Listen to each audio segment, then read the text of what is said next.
मम्मा क्या बनाया खाने में? बेटा खाने का नहीं, नाश्ते का टाइम हो रहा है, इसलिए ये पूछ कि नाश्ते में क्या बनाया। मम्मा सेम ही तो है, बताओ ना क्या बनाया आपने स्पेशल मेरी पसंद का। अरे तेरी पसंद का नहीं है, तेरे पापा की पसंद का बनाया है, आलू के पराठे, जिसे खाकर वो ऑफिस जाने वाले हैं। तब तेरे की आलू के पराठे। मम्मी ये क्या लगा रखा है, रोज कभी मूली के पराठे, कभी आलू के पराठे, कभी मेथी के, कभी बथुआ के। अरे कोई जरूरी है क्या रोज पराठा खाना? ना बेटा, जरूरी तो मुझसे मार खाना भी नहीं होता, लेकिन जब से छुट्टी पड़ी है खा तो तू रोज रहा है। इस तरह पराठा खाना जरूरी तो नहीं है, लेकिन कुछ न कुछ नाश्ता तो बनाना ही होता है ना, इसलिए मैं पराठा बना देती हूँ। वैसे भी सर्दियों का मौसम है और इस मौसम में पराठे से अच्छा नाश्ता और क्या हो सकता है। मम्मा मजाक नहीं कर रहा हूँ। जब से स्कूल चलता है तब आप ये कहकर रोज टिफिन में पराठा देती हो कि स्कूल में चटर पटर लेकर नहीं जाते, उससे पेट नहीं भरता। जो स्पेशल बनवाना हो तो छुट्टियों में बनवाना। और अब स्कूल की छुट्टियां हो गई तो मेरी बात सुनती नहीं हो। अभी आप रोज रोज यही सब बना कर रख देती हो। बेटा छुट्टी सिर्फ तेरी हुई है, तेरे पापा को तो रोज ऑफिस जाना पड़ता है, और वो नाश्ते में तेरी तरफ फ्रेंच फ्राइज और मैगी तो खाएंगे नहीं। उन्हें तो ढंग का नाश्ता चाहिए, जिसे खाकर पेट में थोड़ी जान आ जाए। तू जाकर अपना काम कर, सुबह सुबह मेरा दिमाग मत खा, मेरे पास बहुत सारा काम पड़े हैं। मुझे ऐसा लग रहा है मम्मा, इस घर में मैं ही सबसे फालतू हूँ। मेरी पसंद का किसी को ख्याल नहीं है। दादी की पसंद, पापा की पसंद सब ध्यान रहता है आपको। सिर्फ एक मेरी चॉइस का खाना नहीं बनता। ठीक है, मैं भी आज नाश्ता नहीं खाने वाला। जब तक मुझे मेरी पसंद का खाना नहीं मिल जाता मैं भूखा ही रहूंगा। अरे बेटा ये क्या बात हुई, तुम्हारी पसंद का बना दूं तो तुम्हारे पापा नहीं खाएंगे, उनके पसंद का बना दूं तो तुम्हारा मुंह बन जाता है। मुझे समझ में नहीं आता मैं क्या करूं। तुम लोगों के खाने के नखरे देख देख कर मेरा मन करता है मैं घर छोड़कर कहीं भाग जाऊं। अरे श्रीमती जी, घर छोड़कर कहाँ भाग रही हैं आप? जहां भी जाना हो मेरा नाश्ता बनाकर जाना, और सुनो टिफिन भी बन गया है ना मेरा, मैं बाहर खाना नहीं खाने वाला। ये लो कर लो बात, तुम्हारे पापा को सिर्फ नाश्ता और टिफिन इससे ही मतलब है, बाकी दुनिया में चाहे आग लगती रहे इससे इन्हें कोई मतलब नहीं। एक बात बताओ राजीव, आपकी भी सैटरडे संडे छुट्टी होती है, पूरा दिन कंबल में लेट कर सिर्फ ऑर्डर चलाते रहते हो आप। चिंटू की भी सर्दियों की छुट्टियां हो रखी है, बस मुझे ही छुट्टी नहीं मिलती। अरे ये विंटर वैकेशन संडे सैटरडे कभी कभार हम औरतों के लिए भी तो हो सकता है कि नहीं? सर्दी क्या सिर्फ आप लोगों के लिए हो रही है, हमारे लिए कोई सर्दी नहीं है। अरे यार तुम तो सुबह सुबह मोर्चा खोलकर बैठ गई, किसने कहा कि तुम्हारे लिए सर्दी नहीं है। देखो फटाफट मेरा लंच पैक कर दो, उसके बाद पूरा दिन तुम खाली हो, तुम भी आराम से ब्लैंकेट में बैठकर आराम कर लिया करो। किससे रोका है? आप शायद भूल रहे हैं पतिदेव, आपकी जाने के बाद घर में आपकी माताश्री भी रहती हैं, जिन्हें गरम गरम नाश्ता खाना, दिन में 5 बार चाय चाहिए होती है।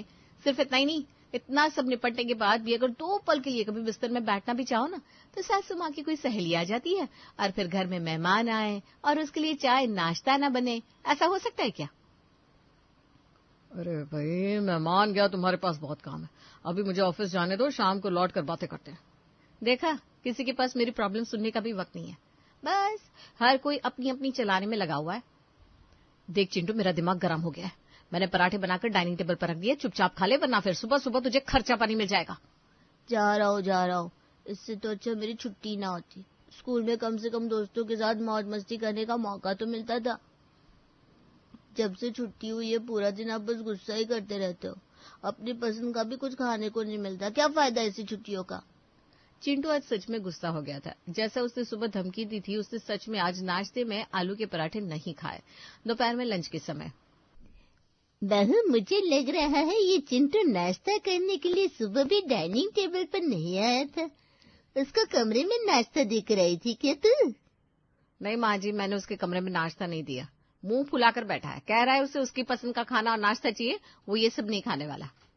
ठीक है न, कभी कभार बच्चों के लिए पूरी कचौड़ी भी बना दिया कर। तू भी रोज रोज बस रोटी सब्जी बनाकर रख देती है। बच्चों को कहाँ पसंद आता है ये सादा खाना। गलत फहमी में है माँ जी आप, ये आज के जमाने के बच्चे हैं, इन्हें ना पूरी कचौड़ी खानी है ना रोटी सब्जी, इन्हें वो जंक फूड खाने की लत लगी हुई है, हर समय बस वही सब खाने के लिए मांगता रहता है, मना कर दो तो मुंह बना लेता है। ठीक है ना बहू, वो बच्चा है, तुम तो बच्चा मत बनो। और वैसे भी कौन सा तुम रोज रोज उसे जंक फूड बना कर देती हो। कभी कभार बच्चे की जिद भी पूरी कर देनी चाहिए। ऐसा करो, बना दो उसकी पसंद का खाना। अच्छा चल मुंह मत बना, ये पता क्या खाएगा, बना रही हूँ तेरी पसंद का। देखो पक्का मेरी पसंद का बनाओगी ना, उसमें आपने अपना कुछ स्पेशल तड़का लगाया तो फिर अच्छा नहीं होगा। अरे भाई बताना क्या खाना है तुझे। नूडल्स बना दो मम्मी, और प्लीज यूट्यूब से वीडियो देखकर आटे के नूडल्स बनाकर मत खिलाना, मुझे ओरिजिनल नूडल्स के टेस्ट वाले चाहिए। ये जो आजकल आप चाइनीज रेसिपी में अपना देसी तड़का लगाकर बनाती हो बहुत खराब लगता है। इससे तो अच्छा पूरी पराठे ही खिला दो। उस दिन मैंने आपको मोमोज बनाने को बोला था, मैदे की जगह पता नहीं किस चीज के मोमोज बनाकर रख दिया आपने। मेरे सारे फ्रेंड्स हंस रहे थे। पता है क्या क्या सुना है? अच्छा, जो तेरे दोस्त हंस रहे थे पूछ लेना, उनकी मम्मी भी ऐसे ही मोमो बनाकर खिलाती होगी। तुम बच्चों का क्या है, हम मम्मी को तो तुम लोगों की सेहत का ध्यान रखना पड़ता है ना। बेटे की फरमाइश पूरी करने के लिए सास ससुर को खाना खिलाने के बाद सरला रसोई में जाती है और चिंटू के लिए नूडल्स बनाने लगती है। बेटे को नूडल्स बनाकर खिलाने के बाद रसोई साफ कर रही थी कि सासू माँ की आवाज सुनाई देती है। क्या हुआ माँ जी, आप बुला रही थी क्या? है बेटा, मैं ये पूछ रही थी चिंटू का खाना हो गया? बना दिया उसकी पसंद का खाना तुमने? हाँ माँ जी, बना दिया, खिला भी दिया, बस रसोई साफ कर रही थी, अभी बर्तन धोकर रखे। अरे बेटा आज बड़ी ठंड पड़ रही है, देख हाथ पैर भी सुन हुए जा रहे हैं। तो ऐसा कर मेरी और तेरे बाबूजी की ना चाय बना दे, दोपहर में तो नींद में आती नहीं, चाय पी के थोड़ा समय काट लेंगे। ठीक है माँ जी, लाती हूँ। चाय बनाकर सास ससुर को देने के बाद सरला खिड़की से बाहर झांकती है। अभी तो धूप दिखाई दे रही है, ऐसा करती हूँ कपड़े थोड़ा धूप में रख देती हूँ, वरना पंखे के नीचे तो 2 दिन में भी नहीं सूखने वाले। सरला जल्दी जल्दी सारे कपड़े ले जाकर छत पर धूप में फैलाती है। चलो ये काम भी खत्म हो गया, अब थोड़ी देर आराम कर लेती हूँ। सर्दियों के छोटे छोटे दिन तो काम में ही खत्म हो जाते हैं।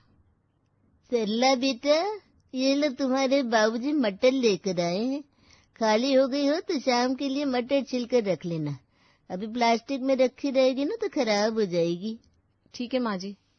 2 किलो मटर छिलने के बाद सरला ने मटर के दाने फ्रिज में रख दिए। घड़ी की और नजर घुमाकर देखो तो मूड ही खराब हो जाता है। बताओ 4:30 बज गए। छत से कपड़े ले आती हूँ, वरना अभी थोड़ी देर में ओस गिरने लगेगी और सारे कपड़े फिर से गीले हो जाएंगे।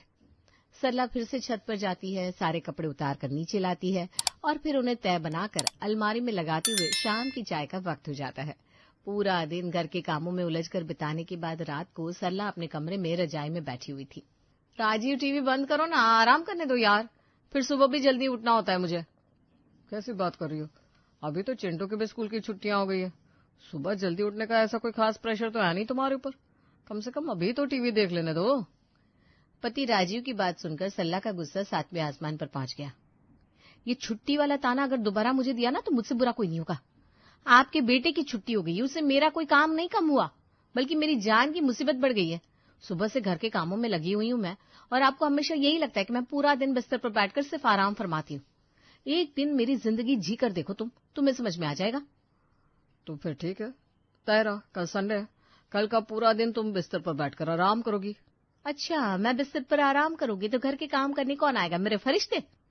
अरे यार, तुम इतनी टेंशन क्यों लेती हो जाएगा, सब कुछ मैनेज हो जाएगा। देखो नाश्ते में हम लोग ब्रेड बटर खा लेंगे, लंच में मैं मैगी बना दूंगा और डिनर उसका भी सोच लेंगे कुछ ना कुछ। कल तुम्हारी छुट्टी है, पूरा दिन आराम करो तुम। आज से पहले तो यह अनर्थ कभी हुआ नहीं, लगता है आगे भी नहीं कभी होने वाला। अरे तुम्हारे कहने से क्या होता है, ये तुम्हारी माता जी हर 2 घंटे में चाय चाय चिल्लाती है, उसका क्या होगा? उसका कोई सोल्यूशन है क्या तुम्हारे पास? अरे मैं मम्मी को बोल दूंगा कि एक दिन के लिए चाय खुद बना ले, तुम ज्यादा सोचो मत। मैंने कह दिया ना कल तुम्हारी छुट्टी है, एक दिन तुम भी ब्लैंकेट में बैठकर खाने का मजा लो। पति की बातें सुनने के बाद सरला को बहुत हल्का महसूस हो रहा था। अगले दिन सुबह उससे जल्दी नहीं उठना था, चाय नाश्ता और खाना किसी चीज की जिम्मेदारी नहीं संभालनी थी, इसलिए वो भी बेड पर बैठकर देर रात तक टीवी पर फिल्म देखती है। अगली सुबह, राजीव बैल बजने की आवाज आ रही है, देखो ना कौन है। अरे मैं इतनी सर्दी में उठकर नहीं जा रहा यार, तुम ही देख लो कौन आया, दूध होगा क्या। भूलो मत, आज मेरा रेस्ट है, तुमने कहा था ना मुझे पूरा दिन कमरे से बाहर निकलने की जरूरत नहीं है, और सुबह सुबह भूल गए। पत्नी की बात सुनकर राजीव आंख मलते हुए दरवाजे पर पहुंचता है तो सामने श्यामा बुआ को खड़े देख उसकी आंखें खुल जाती है। अरे आप इतनी सुबह? हाँ तो रात में आना चाहिए था क्या, किसी के घर दिन के उजाले में ही जाया जाता है।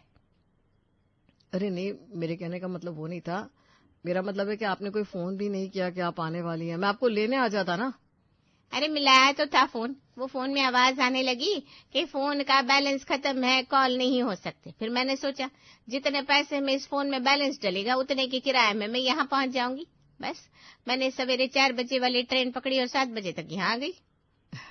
अच्छा किया बुआ जी, बैठिए ना, मैं अम्मा को बुलाता हूँ। अरे पहले अपनी बीवी को तो बुला, चाय पानी तो पिला। बुआ इतनी दूर से आई है, इतनी ठंड में तुमसे बाहर भी ना निकला जाएगा। और मैं सवेरे उठकर नहाकर 4:30 की ट्रेन में बैठ गई थी। अभी मेरी तो हड्डियां लग रहा है ठंड से सिकुड़ी जा रही है। पहले गर्मा गर्म चाय बनवा दे, फिर बहू से कहना कुछ बढ़िया सा नाश्ता बनाए। अभी बुलाता हूँ। बुआ जी वो क्या है ना, रात में काफी लेट से सोई है, तो मैं सोच रहा था कि मम्मी को जगा देता हूँ, वो थोड़ा सो लेगी तो ठीक रहेगा ना, वरना आपको तो पता है तबीयत बिगड़ जाती है उसकी। अरे बड़ा अजीब बेशर्म लड़का है, अपनी जवान लुगाई की नींद नहीं खराब करना चाह रहा और माँ को जगाने को तैयार है। ये नई पीढ़ी के लड़कों ने बिल्कुल नाक कटा के रखी हुई है। पत्नी से काम करने को बोलने में तो ऐसा जी घबरावे है इनका कि क्या बताएं। अरे नहीं नहीं बुआ, आप गलत समझ रही हैं मुझे। सरला की आदत तो आपको पता ही है कितना काम करती है। अरे घर के काम के लिए कोई नौकरानी भी नहीं रख रही, सब काम खुद अपने हाथों से करती है। अरे बस बस, कितना तेल पानी करेगा अपनी लुगाई की, समझ गई मैं। बुआ जी को गुस्से में आंखें मटकाते देख राजीव धर्म संकट में फंस गया था। पिछली रात उसने पत्नी को वादा किया था कि चाहे जो हो जाए आज उसे कमरे से बाहर निकलने की जरूरत नहीं पड़ेगी, और सवेरे सवेरे ही बिन बुलाए मेहमान बनकर बुआ जी नाम की जो आफत टूट पड़ी थी उसका अभी राजीव के पास कोई तोड़ नजर नहीं आ रहा था। सरला, वो श्यामा बुआ आई है। मजाक कर रहे हो ना मेरे साथ? तुम्हें मजा आता है ना मुझे सुबह सुबह ऐसे परेशान करके? सच सच बताओ, दूध वाला था ना? बुआ इतनी सुबह सुबह कैसे आएंगे? उनके यहाँ से हमारे घर पहुंचने में 2-2.5 घंटे लगता है। अरे मैं झूठ नहीं बोल रहा हूँ यार, यही सच है। सच में बुआ जी आई है, सुबह 4:30 की ट्रेन में बैठकर 7 बजे तक हमारे घर पहुंच गई वो। है? क्या बात कर रहे हो यार? इतनी ठंड में मेरी छुट्टी खराब करने के लिए कोई इतना डेस्परेट कैसे हो सकता है?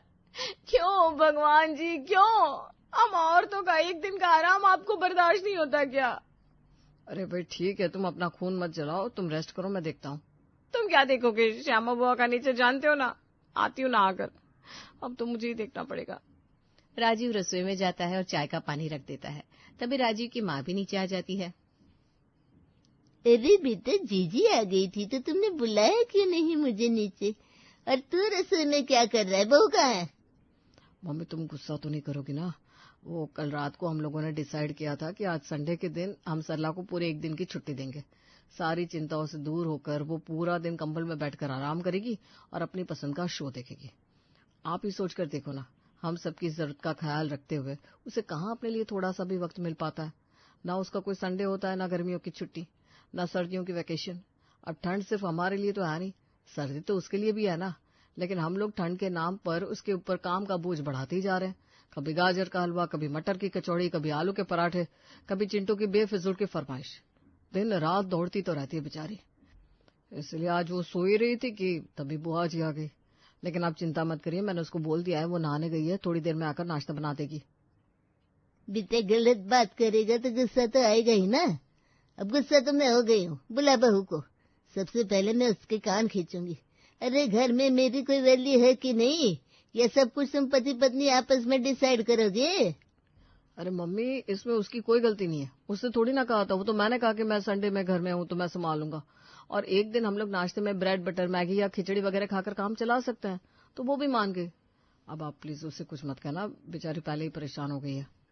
राजीव और उसकी माँ भी बात कर रहे थे कि तभी बहू सरला नहाकर रसोई में आती है। बहू, ये क्या तरीका है?